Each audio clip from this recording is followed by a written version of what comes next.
Oh, and before you start, please tell me your names. Like, whenever you go up there to speak, just let me know your name. Okay. Yeah.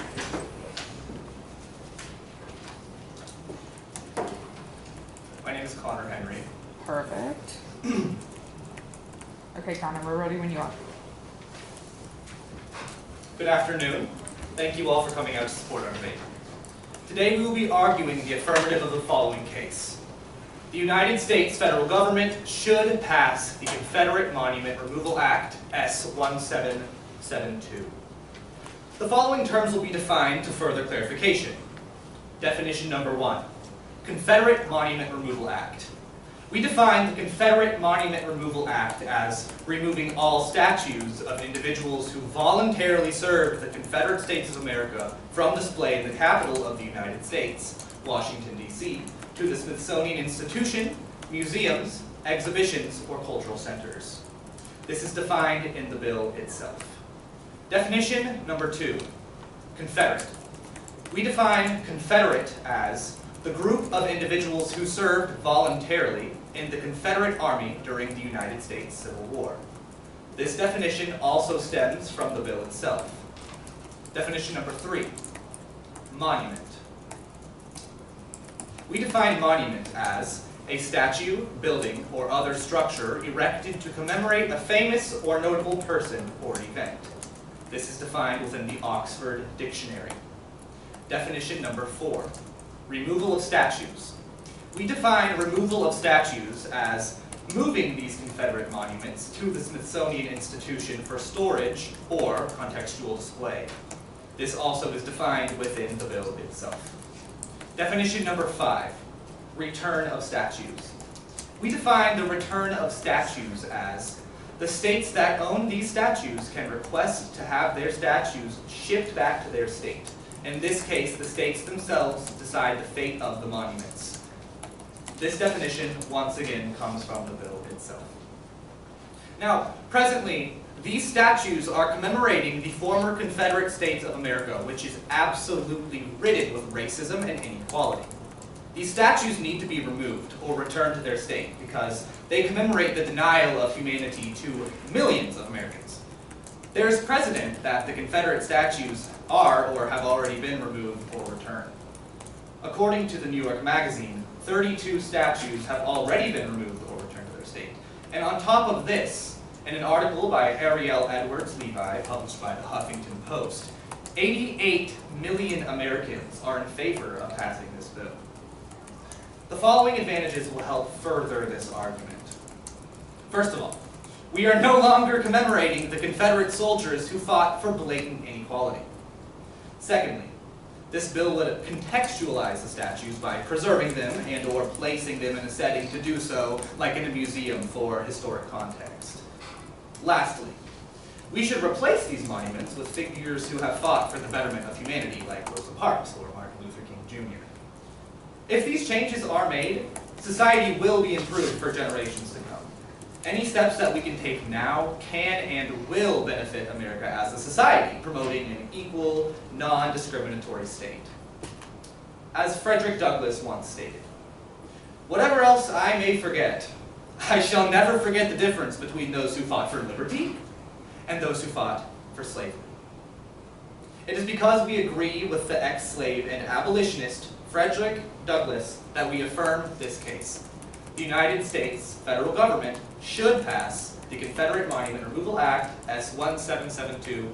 Thank you. Thank you, Speaker 1. Speaker 1 from Team B, you now have the floor.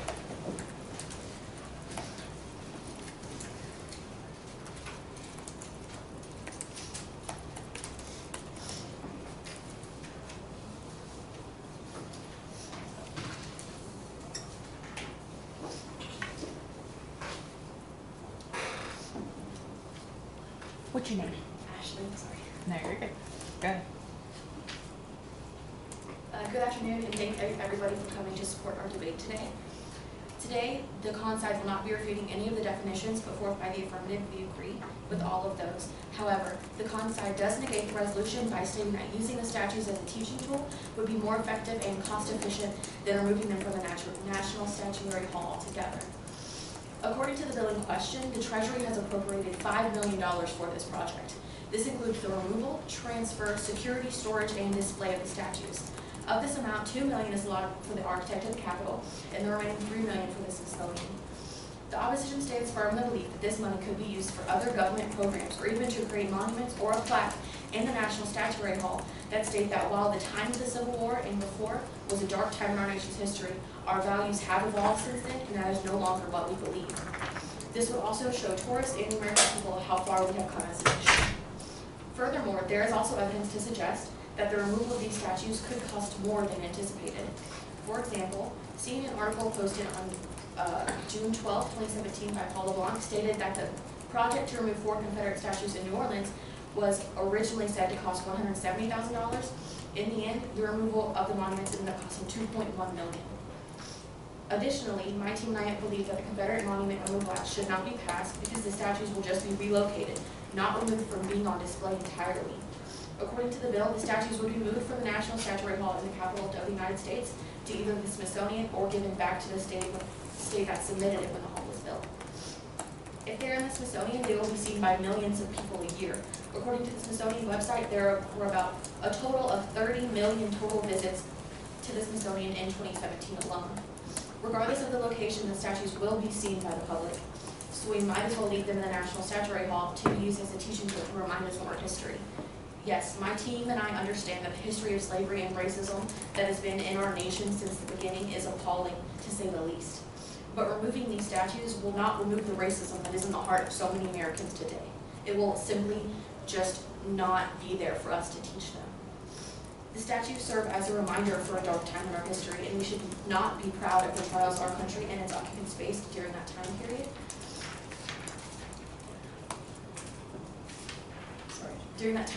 But we should be proud of how far we have come as a nation since then, and how far we can continue to go in the name of civil rights. Therefore, my team and I believe that the U.S. federal government should not pass the Confederate Monument Removal Act.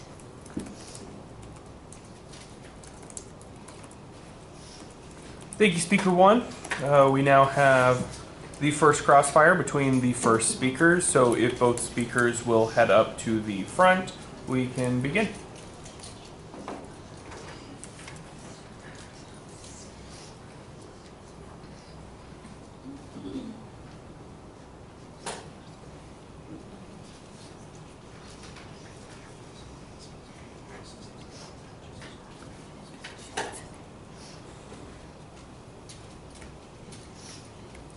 Both speakers will head to the front to begin cross-examination.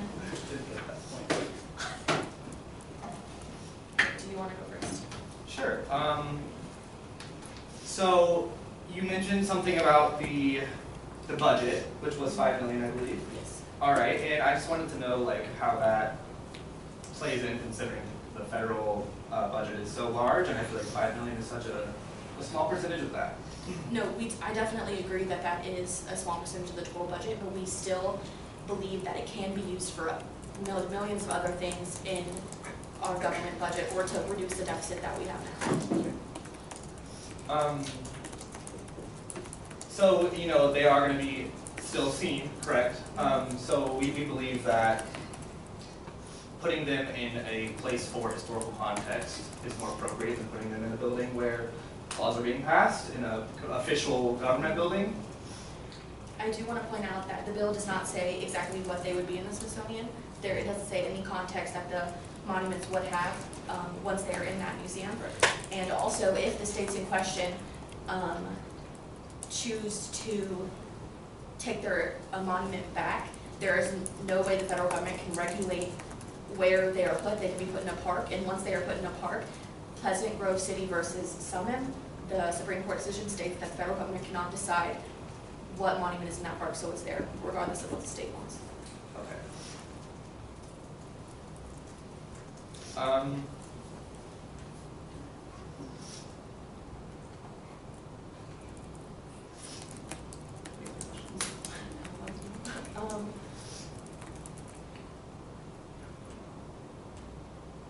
We do acknowledge history, not acknowledge those who chose to fight, obviously.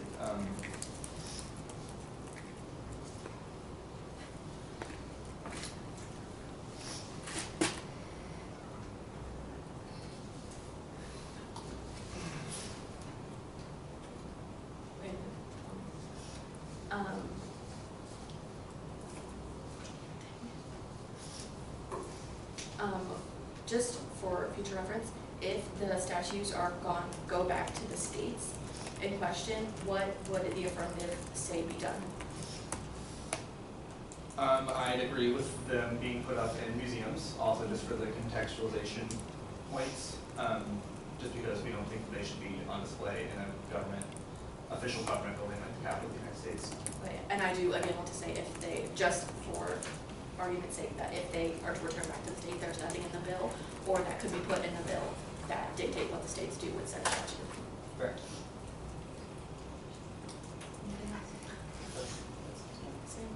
Y'all can be done. That's okay.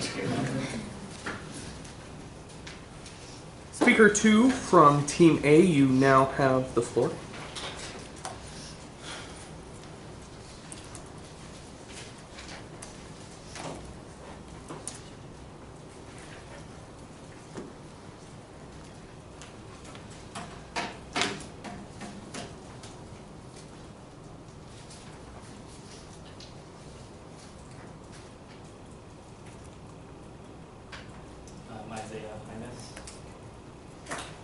Ready when you are. Again, I'd like to thank everybody for being here for watching the debate. And as previously stated, we believe that the U.S. Federal government should pass the Confederate Monument Removal Act, S 1772. And so now I'd like to point out their point. First of all, you said that $2 million to $5 million is a lot of money, but I would very much disagree with that. I have it on authority, essentially, that last year the Smithsonian accounted, requested from the government $759 million to fund everything that they need for it. 2 million or 5 million, depending on which numbers you're looking at, is very minimal. It's a drop in the bucket compared to how much money they do actually receive for their whole entire budgetary spending. Secondly, you said that the statues would be seen, so why move them? Which we agree. The statues do need to be seen. Like, they're a reminder of our history. But this is why we believe that they should be moved to a better place that will be seen by more people for more contextual context. You say we've come far enough as a nation, but I would adamantly disagree. I'd like to bring up what happened after World War II in Nazi Germany. It took them a while to tear down all the statues that they had, years to take them down. It wasn't an overnight thing. It required a longer process of public reconciliation to acknowledge their history. But us leaving the statues up, to honor Confederate leaders, we're continually denying their crimes, and signaling to the rest of the world and to the nation that we have not yet fully come to terms with our responsibility. So keep in mind, we're still acknowledging or honoring them. And along that lines, museums and history books are how we remember them. Statues are how we glorify people. And by them staying up in the Capitol is us glorifying them.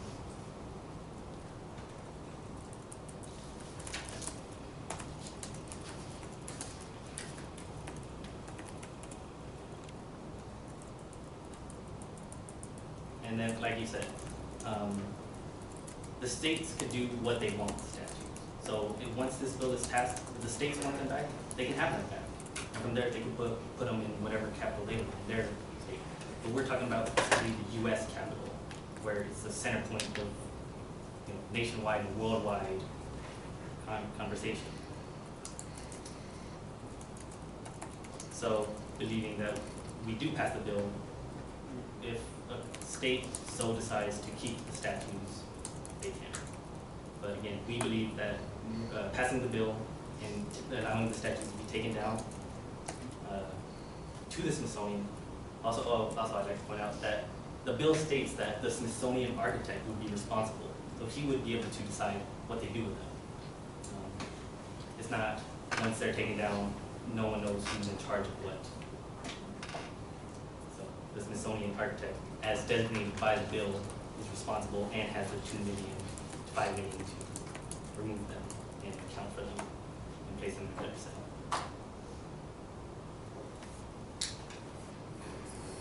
And that is all.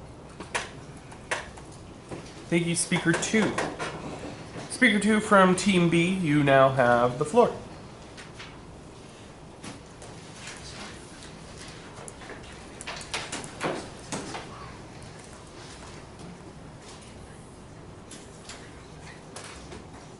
What's your name?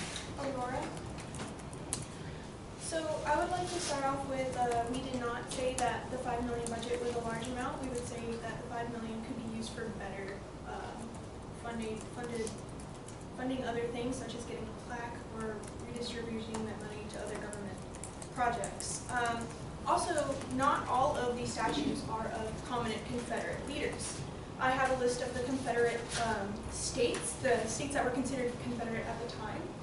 And Stephen F. Austin, he is not only, he was a Confederate leader, but he was a prominent figure of Texas. He's not only there for being a Confederate, he's a father of Texas, even though he's representing Texas. North Carolina, they have the governor of North Carolina, and he staged a one-man crusade for education. For Missouri, Thomas Hart Bennett, his most famous student was Jackson Pollock. He's a painter, he was not a Confederate soldier. And it could go on because we have journalists, Democrat politicians, we have congressmen, Secretary of War, vice president, governors. They're not all Confederate leaders. They just happen, some of them just happen to live in the South and they wanted to represent their home. We also, you stated that you do not want the statues to be in a government building, but the Smithsonian is a government-funded building. And to say that they need to be in historical context, I believe the Capitol of the United States is historic. It's one of the most historic buildings that we have. Why would it not be there? And you stated that that there's a large amount, I don't remember the number, who are opposing the Confederate monuments, but in a poll created by PBS and NPR, 62 of adult Americans believe that they should stay. And though that they were taken down in Nazi Germany, they did take down a lot of the monuments. They didn't even put up a thing for Adolf, but they did keep the death camps, and they did put plaques up and commemorate the Holocaust in that way. And so we're not glorifying the history. We're not glorifying at all. We're trying to remember what had happened, learn from it, and grow, and teach future Americans that we're not going to do that way anymore. And what better place to do it in the Capitol, which is supposed to be a figurehead of growth and improvement for our entire country.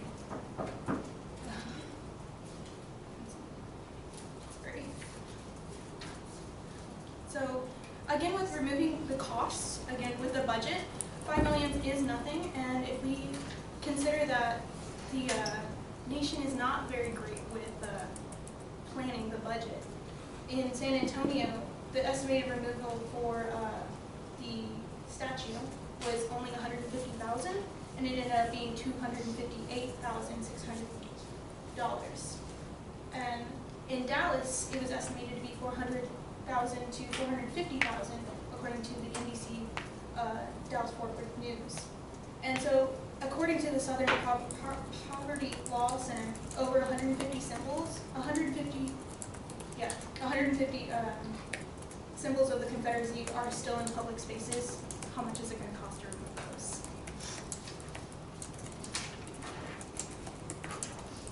Thank you, Speaker 2. We will now have cross-fire between the second speakers. So if both speakers will go up front, we can get that started.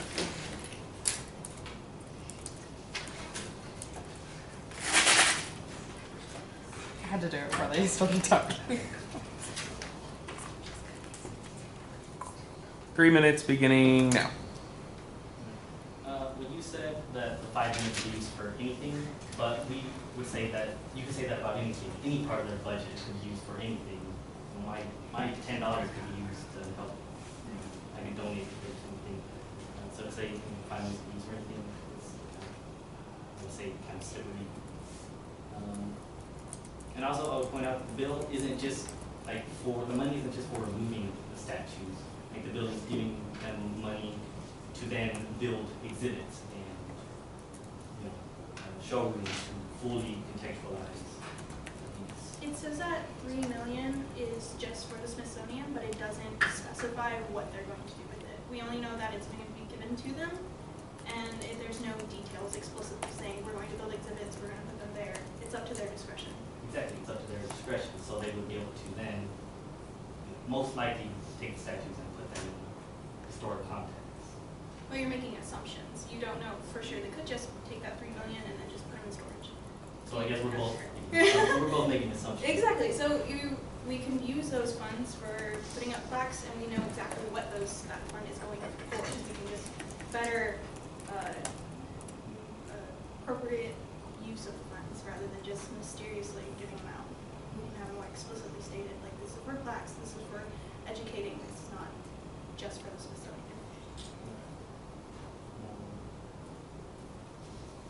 Okay, we could kind of go on and on about that. But then secondly, you started giving examples of all these things people think as historic figures, but I would say that who they were, like kind of what they did, doesn't necessarily absolve them of all their involvement with the Confederates and their crimes. You can say that about any government figure nowadays. Everybody, it's to say that you are a terrible person because of one thing that you did. Like, yes, they were terrible people, but they still did in their time great things for their state, for their country. They still did put forth the effort to make it a better place, even though they did have personal views. I believe there was a Confederate leader who was trying to stem slavery on his own. Sorry.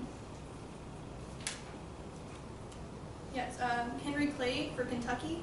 He was a slaveholder. Though he disapproved of slavery as a system, he advocated for gradual emancipation and the resettlement of the free people in Africa, according to History Channel. Okay. But he was still a slave owner. We're kind of having a statue still kept up about people who were involved in this kind of horrific acts. And I'm trying to remember if we did bring it up, but we also agreed that we could put up better people, statues with better figures. Not everybody's clean, but we could find better people to honor in a place like the Capitol. And how much is it going to cost to do that? I know it's not going to be $5 million to create 12 new statues, and we don't even know really who exactly the statues are. They just said 12 Confederate statues, and that's. Thank you, second speakers. Great job. Speaker 3 for Team A, you now have the floor.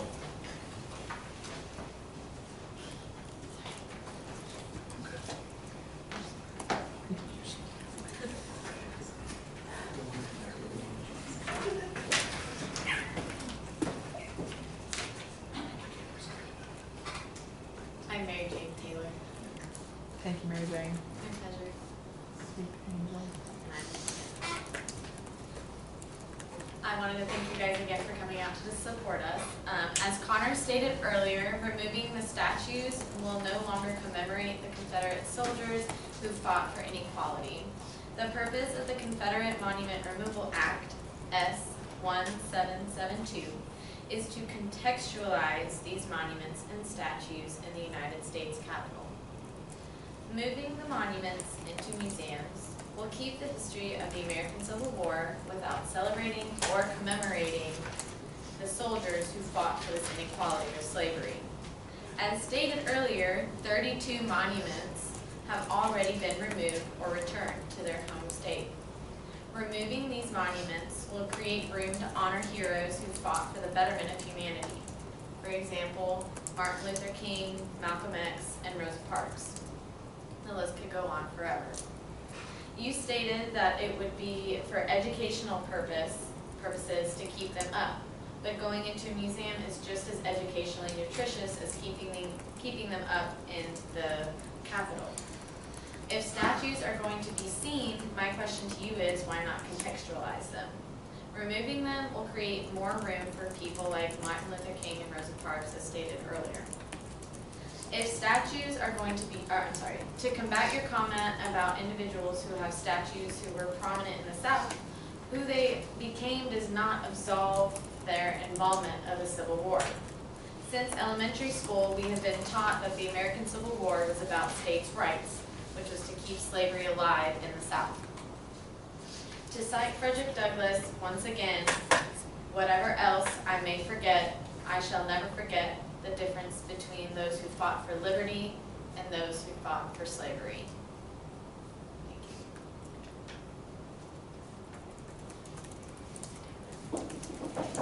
Thank you, Speaker 3 for Team A. Speaker 3 from Team B, you now have the floor.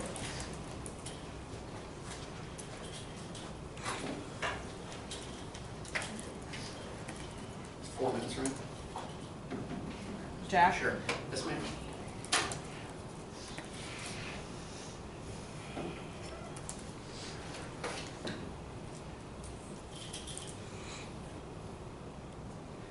Once again, as everyone stated, thank you all for coming and watching this. First, I'd like to just restate our case a little bit, that we are advocating that the statues stay in the National Statuary Hall for public viewing and not be removed. And the projected budget was about $5 million, or that's what's listed in the bill specifically. And I'd like to say that the previous speaker cited that $2 million to $5 million on authority wouldn't, that he didn't source anything, he just said it was on authority, that money would be, it's not a large amount of money for the government. There's no actual source there, but I'd like to get more into. We're advocating more to use these statues as a teaching tool as opposed to removing them from the statuary hall. And we're not trying to absolve these people. We're not saying that these are good people. We advocate that they're terrible people. What they did was horrible. And we figure that placing a plaque there stating why this person is such a terrible person is a lot more impactful than moving them to a museum. You keep them where they are with all these other people that are revered as founding fathers and prominent historical figures.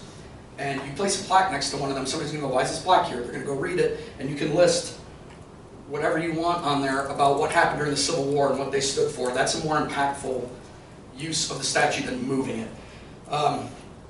Speaker 2 had brought up that in World War II, they tore down all sorts of German statues and whatnot, but they did not tear down the concentration camps. Those still stand to this day, and they have plaques at those concentration camps stating, 4 million people died at the hands of the Nazis between 1940 and 1945 at this camp. Specifically at Auschwitz, there's another plaque that starts with, "Forever let this place be a cry of despair and a warning to humanity." We can use these statues to be a warning to humanity. Put a plaque up that says something similar that's just as moving. Aurora had mentioned that they had used plaques elsewhere in the country before. In California, their Office of Historical Preservation estimated that generating plaques or one for 15 different monuments or statues out there was about $42,000, or not 42,000, 3,500. If you multiply that by 12, which is how many statues we're talking about removing from the statuary hall, that's only $42,000, which is significantly less than $5 million. Once again, I said we're not trying to absolve these people. We want to use them as a teaching tool because we feel it's a more impactful use of them. And another thing that the speaker had mentioned was that statues, their sole purpose is to glorify people. That's a subjective statement. There's no authority that says a statue's purpose is to glorify somebody. They had also mentioned twice that 32 monuments have already been removed, or 32 statues. They cited no source. We have no idea where they've been removed from. We have no idea where they're going. It's almost irrelevant to this argument that 32 statues have been removed. Okay, we're not talking about other statues. We're specifically talking about these statues in the statuary hall. And we feel adamantly that putting a plaque up and identifying those statues is a better expenditure for the U.S. government than paying $5 million to move them where they could potentially still be on display.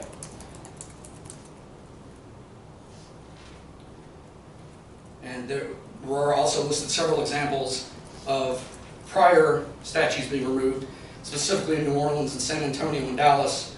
where they had allotted a certain amount of money and they significantly went over budget on removing those statues. So just because $5 million has been allotted to this project to remove them, does not specifically mean that the U.S. government's going to spend $5 million. They could go over budget and it could cost significantly more. Thank you, Speaker 3. We will now move to Grand Crossfire with all speakers. You guys can just stay where you are. And the 3 minutes begins now. Well, you were bringing up like how much like my authority, which comes directly from news desk. Essentially, it was the Smithsonian themselves saying, "This is how much money we're requesting for our fiscal year 2017." To clarify, I was more relating to your authority source was saying that $5 million wasn't a big expenditure. Comparatively, yeah, we don't think that's that much. Would you agree that $5 million is significantly more than an estimate of $42,000 to put up 12 flags?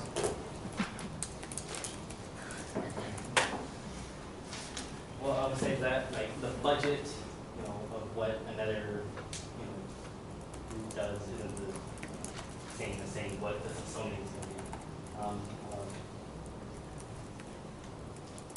Real quick, I just like to point out that the Smithsonian is like it's a huge museum. It's like the premier museum. It's like the best museum in the world. So they kind of have more money for like exhibitions and things of that nature. It's not like your typical downtown museum. The Smithsonian has a wide variety. Granted, the Smithsonian is a great museum. It's a huge museum. It's prominent in D.C., but this bill never states specifically what they're going to do with the Memphis Smithsonian. They could be sent there and placed in a storage vault somewhere for 50 years, never to be seen. The whole purpose of our argument is that an alternative to removing them is placing a plaque in front of them because it's more impactful and it will be used better as a teaching source to show future generations this is what happens. Then I would say that you also said that the concentration camps returning to museums. This is because, fundamentally, museums are seen as the best way to educate. They're the best ways to teach. I never stated they were turned into museums. I simply stated they were never torn down by the government and that they had placed plaques there stating this is what happened here. They're not grandiose, beautiful plaques. It's a plaque on the ground that says millions of people were killed here. And this is a reminder to not do this again. Exactly, a reminder. So we're trying to say if we move them to a better location when we take them out of the Smithsonian. If you remove them, you could potentially lose. I mean, it's probably not going to change.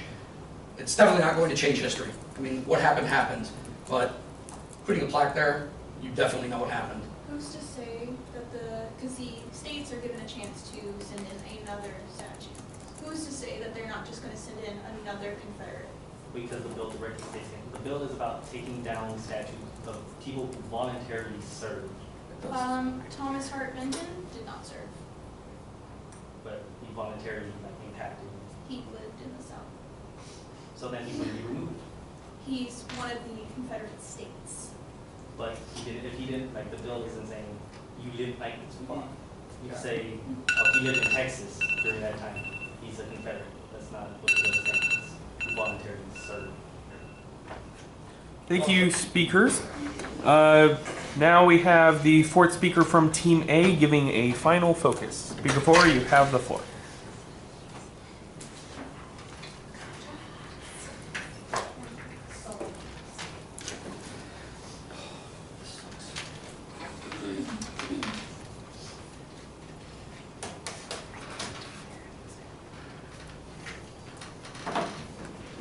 Jocelyn? Yes. Jocelyn Jimenez. That's true.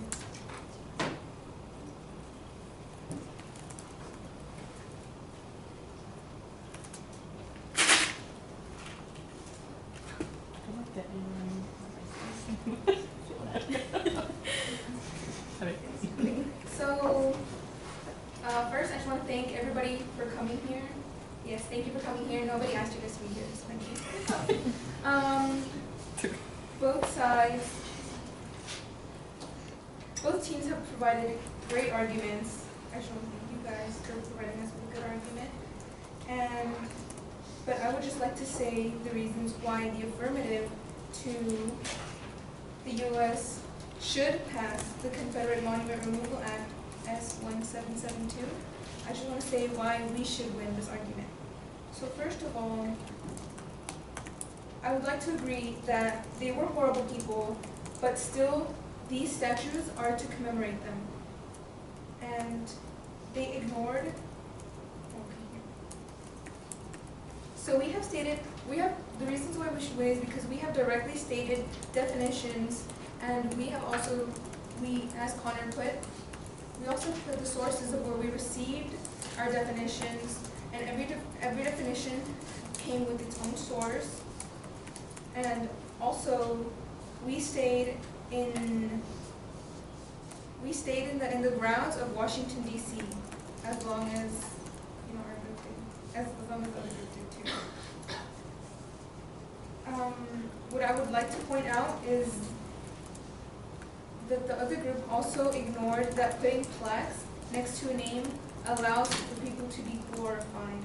And this is what they have failed to let us know, is that by placing a plaque next to a name, people are still being glorified, whether it is that they learned what they did or what they didn't. And it wasn't until their third speaker came up did they acknowledge that the act is for Washington, D.C. only. And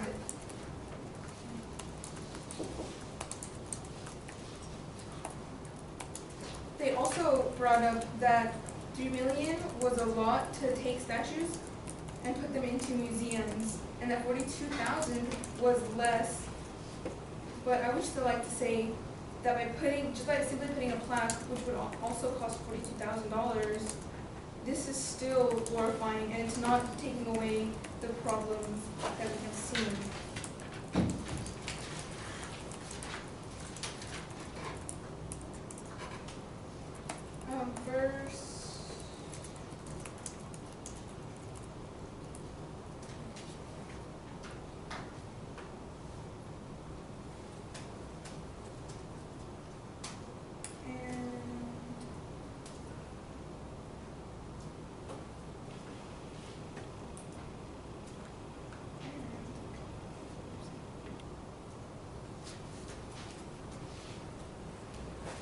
So what we have provided is the definitions of exactly where we got them from. We have provided definitions, we have provided the sources. We have also stated the terms under where the sources are, the terms of the sources, which is Washington, D.C., and we were not extending past that. We did state that by moving them and by placing them in the Smithsonian Museum, we are no longer commemorating the Confederate soldiers who fought for inequality, and that the bill will preserve them by placing them in a setting that would be much more likely for people to learn and for future generations to learn. Thank you, Speaker 4. Speaker 4 from Team B, you now have the floor to give a final focus and/or last shot. Who will it be?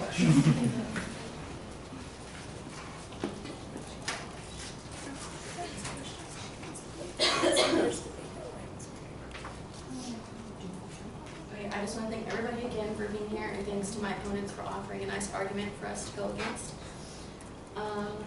Furthermore, overall, I think it is obvious that my team and I won the debate because we offered an alternate solution, such as adding a plaque, rather than just removing the statues altogether. This would contextualize the statues while still keeping them where they are to be used to educate others who visit the Capitol. Furthermore, our disadvantages to the resolution, such as using the statues to teach others of a dark time in our country, and saving the $5 million for other government projects, are more effective and beneficial to the nation than removing them as my opponents want. Moving the statues will not take away the problems our society had or has now in regards to civil rights and racism. Educating our children by putting a plaque out there and stating the horrible times that were in the Civil War and the terrible people these people are, will.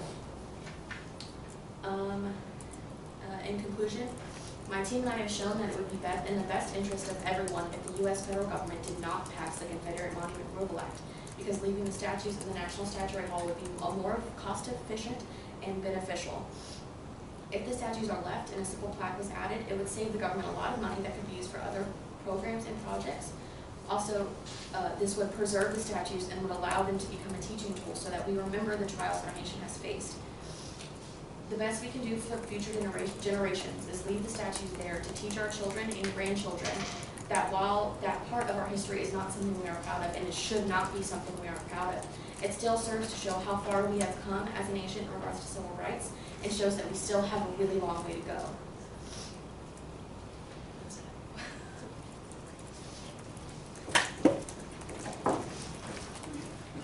I think we should all give a round of applause for all of our participants in today's debate. I believe the third round is at 4. If anybody would like to come and watch or go to a different place and watch. Just want to let you guys know that we're like the 3 people that definitely should not be arguing.